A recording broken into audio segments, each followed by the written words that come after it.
If you're on a budget, then you should watch this video because this stew right here can serve you with some rice and also yam, plantain, a lot more. So let me show you how to make this multi-purpose egg sauce.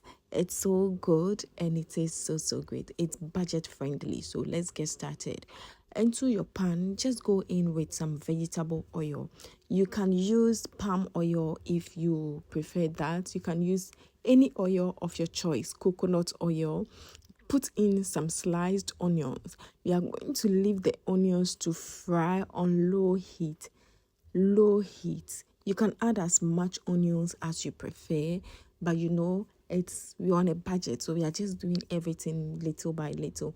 And then a little tomato paste. This is going to help thicken it a little more. We'll fry until we achieve something like this, and then make sure you don't burn it. Okay, make sure you don't burn it. Now go in with your pepper blend. This pepper blend has some tomato, onion, habanero pepper, garlic, and then blend it together. So you just leave it like this to simmer on low heat. Leave it to simmer on low heat. You cover it and allow it to simmer on low heat. If today is your first time, thank you so much for stopping by. Do not forget to always share your thoughts in the comments and let me know after you try this video. So right here, I added some curry powder and some Maggie seasoning.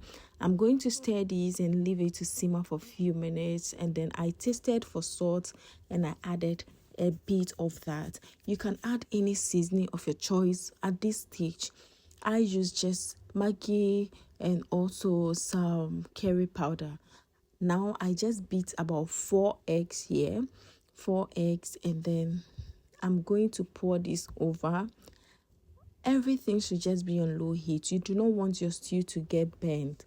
You want everything to be on low heat until you are done with your stew. So you leave your egg. You not stir immediately. You just leave it to also cook a little and do its own thing. Now stir it after about say 2 minutes and bring everything to a good mix. Before you add your egg to your sauce, make sure you add a little salt to it, because if you don't add salt to it and you put it in your stew, what it's going to do is to trap all the sauce or all the juice from your stew, and your stew might not taste good as before. So our egg sauce is now ready to be served with your favorite meal. Thank you so much for watching. See you soon. Bye.